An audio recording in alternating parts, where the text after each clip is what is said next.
Hello friends, welcome back to my channel. आज मैं आपको मैंने थालपोस बनाया था, इसी में से मैं आपको एक कैप बनाना बताऊंगी। इसके लिए मैंने ये और ऊपर तक बुना है। इसके किनारे को हमने निकाल देना है, ये जो बॉर्डर हमने बना रखा है, क्योंकि इसकी ज़रूरत नहीं है। इसका लिंक मैं आपको डिस्क्रिप्शन बॉक्स में दे दूँगी सर्कल बनाने का। इसके बाद ये देखिए, हमने इसका बॉर्डर निकाल दिया येलो कलर का। ये हमने हर चेन स्पेस में 6-6 फंदे निकाले हुए थे, तो इसके ऊपर हमें अब हर चेन स्पेस में 7-7 फंदे निकालने हैं। तो वो 7-7 हम एक साथ एक चेन स्पेस में नहीं निकालेंगे। हम क्या करेंगे, ये जो 6 फंदे हमने बनाए हैं ना, इसके बीच में हम इस तरह से स्लिप स्टिच करके अपने धागे को लेके आएंगे यहाँ से यहाँ तक। ये देखिए, 6 फंदे के बीच में हम आ गए। तो यहाँ पे हम 3 चेन बनाएंगे। 3 चेन बनाने के बाद 3 डबल क्रोशिया बना लेंगे हम सेम एक ही चेन में। तो हमारे पास टोटल 4 फंदे हो जाएंगे, क्योंकि जो 3 चेन हमने बनाई हैं वो भी एक फंदे की तरह ही काउंट होगा। ठीक है, इस तरह से। तो 4 फंदे हमने इसमें बना दिए। इसके बाद हम एक चेन बना के अगले चेन स्पेस में, ठीक है, फंदों के ऊपर हमें बुनाई नहीं करनी है, अगले चेन स्पेस में हम 3 फंदे बनाएंगे। तो इस तरह से हम 7 फंदों को 2 हिस्सों में डिवाइड करके बुन देंगे। ये देखिए, एक 6 फंदों के बीच में हमने 4 फंदे बनाए और अगले चेन स्पेस में 3 फंदे। अब देखिए, फिर से मैं एक चेन बुन के ये जो 6 फंदे हैं इनके बिल्कुल बीच में 4 डबल क्रोशिया बनाऊंगी। इस तरह से एक ही फंदे में मैं 4 डबल क्रोशिया बना रही हूँ, 3 और ये 4। और इसके बाद मैं फिर से एक चेन बुनूंगी और अगले चेन स्पेस में 3 डबल क्रोशिया बनाऊंगी। मैंने चेन निकाली और इसके बाद अगले चेन स्पेस में मैं 3 डबल क्रोशिया बना लूँगी। ये देखिए, इस तरह से मैं पूरा राउंड कंप्लीट कर लूँगी। ये देखिए, मैंने पूरा राउंड कंप्लीट कर लिया है। ये मेरा राउंड कंप्लीट हो गया है। इसके बाद मैं 14 राउंड बनाऊँगी अपना। इसके लिए स्लिप स्टिच लगा के सबसे पहले मैं इसको ज्वाइन कर लूँगी। अब हमें क्या करना है, ये जो हमने चेन स्पेस बनाए हैं ना, इन चेन स्पेस में ही हमें बुनाई करनी है। सारे फंदे हमें इन्हीं में निकालने हैं। तो अब हमें क्या करना है, पहले हमने एक फंदे में 4 और एक में 3 निकाले थे। अभी हमें हर फंदे में 4-4 डबल क्रोशिया निकाल दिया। ठीक है, इस तरह से सबसे पहले हम 3 चेन स्टिच लगा के, देखिए स्लिप स्टिच लगा के हम यहाँ पे पहले चेन स्पेस तक पहुँच गए हैं, क्योंकि हमें चेन स्पेस में ही बुनाई करनी है हर बार। तो चेन स्पेस में आने के बाद पहले चेन स्पेस में हमने 3 चेन बुनी और उसके बाद हम 3 डबल क्रोशिया बनाएंगे। तो ये टोटल 4 फंदे हो जाएंगे एक चेन स्पेस में हमारे पास। ठीक है, इसके बाद हम एक चेन बुनेंगे और चेन बुनने के बाद हम अगले चेन स्पेस में फिर से 4 डबल क्रोशिया बनाएंगे। तो इसी तरह से 4 डबल क्रोशिया एक चेन, 4 डबल क्रोशिया एक चेन बुन के हम ये पूरा राउंड कंप्लीट कर लेंगे। हमें सिर्फ चेन स्पेस में ही बनाना है। ये देखिए, इस तरह से ये जो चेन स्पेस है इन्हीं में हमें 4-4 डबल क्रोशिया बना के राउंड को कंप्लीट कर लेना है। और इसके बाद 15वें राउंड में हमें 5-5 डबल क्रोशिया बनानी है और इसके बाद 16वें राउंड में हमें फिर से 6-6 डबल क्रोशिया बनानी है। ये देखिए, इस तरह से मेरे 15 राउंड 16वां नहीं, 15 राउंड मैंने कंप्लीट किए हैं। 15 राउंड कंप्लीट करने के बाद ये मेरा 13 इंच के करीब बन गया है। आप 13 या 15 इंच का बनाएं, मिनिमम 13 मैक्सिमम 15 इंच का। ठीक है, अपनी ऊन के अकॉर्डिंग। तो इस तरह से आप ये बना लें। इसके बाद ये धागा तोड़ दें यहाँ से। अगर आप उसी धागे से बना रहे हैं सेम एक ही कलर से, तो उसी से कंटिन्यू करें। मैं दूसरे कलर से बनाऊँगी आगे का बॉर्डर, तो इसको मैं दूसरे कलर से कंटिन्यू करूँगी। और इस तरह से मैं 2 चेन बना लूँगी। इसको बनाने के लिए हमें इसको स्लिप स्टिच को कहीं पे भी ड्रैग करके लाने की ज़रूरत नहीं है। हमने जहाँ से ख़त्म किया वहीं से अपनी बुनाई शुरू कर सकते हैं। तो हमने पहले फंदे में 3 चेन निकाली थी, इसके बाद हमने एक चेन स्किप करी और अगले फंदे में एक डबल क्रोशिया निकाली। उसके बाद फिर एक चेन स्किप करी और अगले फंदे में फिर एक डबल क्रोशिया। इसमें हम फंदे घटा रहे हैं, एक एक चेन को हम बीच में स्किप कर रहे हैं। ठीक है, हर एक चेन को स्किप करनी है, इंक्लूडिंग ये जो हमने चेन स्पेस बना रखे थे इनको भी एक चेन की तरह ही गिनेंगे हम। तो एक चेन स्किप करेंगे और अगली चेन में डबल क्रोशिया बनाएंगे।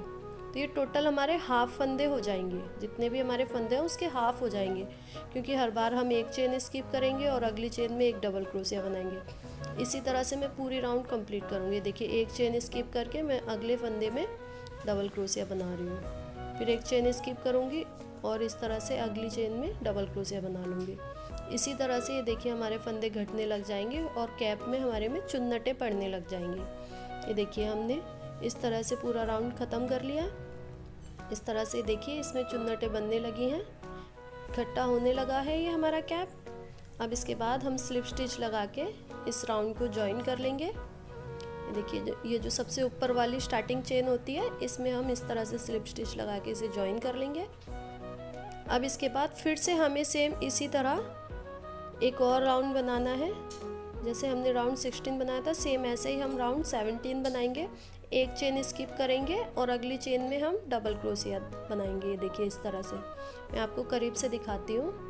देखिए जितनी भी चेन हमने बनाई उनमें से एक चेन स्किप की हमने और अगली चेन में डबल क्रोशिया बनाई।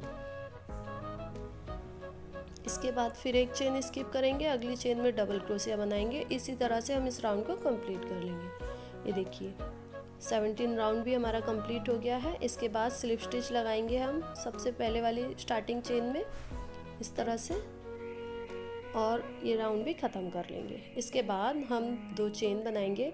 अब इसके बाद हमें हर फंदे में हाफ डबल क्रोशिया की बुनाई करनी है। तो आप इसको अपने सर में पहन के देखें कि ये टाइट तो नहीं हो रहा है, ठीक है। अगर ये टाइट, ये थोड़ा सा ढीला ही होना चाहिए, जो भी आपका साइज है उससे 1 या 2 इंच ढीला ही रहना चाहिए, क्योंकि जब हम हाफ डबल क्रोशिया की बुनाई करते हैं तो उसका फंदा थोड़ा सा टाइट होता है, तो ये आपके सर में टाइट आने लगेगा। तो इसलिए पहले से इसको थोड़ा सा ढीला ही रखना है आपको, ठीक है। अगर आपके लगता है कि ये ज़्यादा टाइट हो गया है तो आप जो एक चेन स्किप करके एक चेन बुन रहे थे, ऐसा ना करें, आप 2 चेन बुने और एक चेन स्किप करें। और अगर ये ढीला ज़्यादा हो गया है तो आप 2 चेन स्किप करें और एक चेन बुने। इस तरह से कर सकते हैं अपनी अकॉर्डिंग। अब इसके बाद हम हर चेन में, ये देखिए 18 राउंड में हम हर चेन में, अब हमें कोई भी फंदा घटाना नहीं है, तो हमें हर चेन में बुनाई करनी है हाफ डबल क्रोशिया की। इस तरह से मैं पास से दिखाती हूँ आपको। ये देखिए मैं कोई भी चेन नहीं छोड़ूंगी, हर चेन में हाफ डबल क्रोशिया की बुनाई करूँगी और सेम इसी तरह पूरा राउंड कंप्लीट कर लूँगी। अब हमें 5 राउंड इसके अलावा और बना लूँगी। इसके बाद इसी तरह से हाफ डबल क्रोशिया से फिर मैं आपको दिखाती हूँ। ये देखिए मैंने टोटल 5 राउंड कंप्लीट कर लिए हैं हाफ डबल क्रोशिया से बिना कोई फंदा घटाए, और ये 2 राउंड स्टार्टिंग में हमने फंदे घटाने के लिए बनाए थे। तो टोटल 7 राउंड मेरे येलो कलर से बन गए हैं। ये देखिए इस तरह से कैप मेरा बन गया है। आप चाहें तो इसको इस तरह से भी पहन सकते हैं, और अगर इसको इस तरह से ना पहनना चाहें तो इसमें इस तरह से कॉर्नर दोनों साइड में यहाँ से यहाँ तक कैप के जैसा आगे डिज़ाइन बना लें। तो वो मैं आपको बताती हूँ किस तरह से आप बना सकते हैं। ये देखिए सबसे पहले हम एक इस तरह से चेन बनाएंगे। इसके बाद ये देखिए जो ऊपर हमें चेन दिख रही है ना, तो इसका ये जो अपर पोर्शन, ये जो आगे का पोर्शन है ना ऊपर का, इसको हम उठाएंगे। बेसिकली हम क्या करते हैं, इस तरह से क्रोशिया को डाल के बुनते हैं ये दोनों फंदों को उठा के, लेकिन अभी हमें ये दोनों नहीं निकालने हैं, हमें सिर्फ ये आगे का हिस्सा इस तरह से उठा के बुनना है। अगर हम इस तरह से बुनेंगे तो ये हमारा ऊपर की साइड उठने लगेगी पट्टी, ठीक है। इस तरह से ये देखिए करीब से इस तरह से आगे से उठा के हम इसको बुनेंगे, जैसे हम शू सॉल के बाद शूज़ में बनाते हैं ना, ऊपर उठा के, बिल्कुल उसी तरह से हम इसको इस तरह से ऊपर वाले फंदे को उठा के इस तरह से बुनेंगे। तो मैं लगभग 35 फंदे बुन लूँगी इसके एक लाइन के, और ये हम सिंगल क्रोशिया में बुनेंगे। सारे फंदे हम सिंगल क्रोशिया में यहाँ से यहाँ तक बुन लेंगे। तो मैंने लगभग यहाँ से यहाँ तक 35 फंदे बुन लिए हैं सिंगल क्रोशिया में। अब हमें सारी बुनाई सिंगल क्रोशिया में ही करनी है, ठीक है। देखिए इस तरह से यहाँ तक मैं बुन रही हूँ, हाफ कैप से कुछ कम मैंने ये बुना है। ये देखिए कैसे मेरे किनारे ऊपर उठने लगी है। अब आपको एक बात का और ध्यान देना है कि एक चेन बना के जब आप इसको पलटेंगे दूसरी लाइन के लिए, तो बेसिकली हम इस चेन को स्किप कर देते हैं पहले वाले को, क्योंकि जो हम एक चेन बुनते हैं वो पहला फंदा होता है। तो हमें दोनों कॉर्नर पे एक एक फंदा बढ़ाना होगा हर बार, कॉर्नर इसके ताकि निकल जाए। तो इसके हमें कॉर्नर निकालने के लिए दोनों कॉर्नर पे एक एक फंदा बढ़ाना होगा। तो हम सेम उसी चेन, इस पे जो सबसे पहले वाली चेन है ना हमारी, उसी से हम बुनाई स्टार्ट करेंगे, उसको स्किप नहीं करना है। तो इस तरह से हमारा एक फंदा इंक्रीज़ हो जाएगा कॉर्नर पे। सेम इसी तरह से हमें दूसरी साइड भी करना है। और सिंगल क्रोशिया की बुनाई करते हुए दूसरे कॉर्नर तक पहुंच जाना है। देखिए यहाँ तक मैं आपको लेके आने के बाद दिखाती हूँ। ये देखिए दूसरे कॉर्नर पे मैं पहुंच गई। इसके बाद मैं फिर से एक चेन बुन के जब इसे पलट लूँगी तो मुझे पहले वाली चेन को स्किप नहीं करना है। इसी में मुझे, ये देखिए, इसी में मुझे एक सिंगल क्रोशिया और निकाल लेनी है। इसके बाद हर चेन में सिंगल क्रोशिया निकालूंगी मैं इस तरह से, और फिर से मैं दूसरे कॉर्नर तक पहुंच जाऊंगी। तो इस तरह से हर बार हमारा हर लाइन पे एक एक फंदा इंक्रीज होता चला जाएगा और हमारे कॉर्नर जैसे निकलते हुए आ जाएंगे। तो मैं आपको इसके 7-8 राउंड कंप्लीट करके दिखाती हूँ। आप 7 या 8 राउंड इसमें बना सकते हैं। ये देखिए 8 राउंड कंप्लीट करने के बाद ये इस तरह से मेरे कॉर्नर निकलने लगे। मैं लास्ट में आपको एक टिप बताती हूँ कि ये जो लास्ट वाला फंदा होता है ना, तो सिंगल क्रोशिया में बहुत थोड़ा सा डिफ़िकल्ट होता है इसको लेना। तो आप क्या करें, लास्ट वाले फंदे की जगह जो सेकंड लास्ट फंदा है ना, उसी में 2 बार डबल क्रोशिया निकाल सकते हैं। ठीक है, उसके बाद वापस से चेन लेके जो मैंने बताया था पहले ही चेन से ही हम बुनाई शुरू कर सकते हैं। तो इस तरह से हमारे फंदे दोनों साइड कॉर्नर पे इंक्रीज होने लग जाएंगे। अब यहाँ पे मेरे 8 राउंड कंप्लीट हो गए हैं, तो मैं इसको काट देती हूँ। और काटने के बाद इस धागे को आप इसी में सुई से भी आप इसको मर्ज कर सकते हैं, सुई में डाल के इस धागे को, या फिर आप इस तरह क्रोशिया से भी इसको कैप में मर्ज कर सकते हैं। इस तरह से इसको मर्ज करने के बाद पूरे कैप की फिनिशिंग कर लें, सभी धागे इसमें मर्ज कर दें।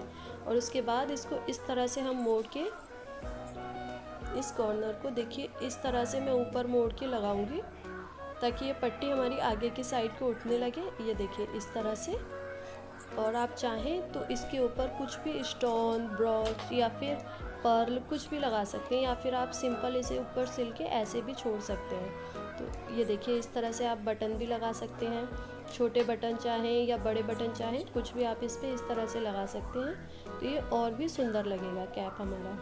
मैं आपको इसको कंप्लीट करके दिखाती हूँ। ये देखिए मैंने कंप्लीट कर लिया है, कितना प्यारा लग रहा है हमारा कैप। अगर आपको मेरी वीडियो अच्छी लग रही हो तो मेरी वीडियो को लाइक करें, मेरे चैनल को सब्सक्राइब करें। ये देखिए इसको हम इस तरह से तिरछा पहनते हैं तो ये बहुत प्यारा लगता है पहनने के बाद। तो मिलती हूँ आपसे नेक्स्ट वीडियो में, तब तक के लिए बाय, टेक केयर।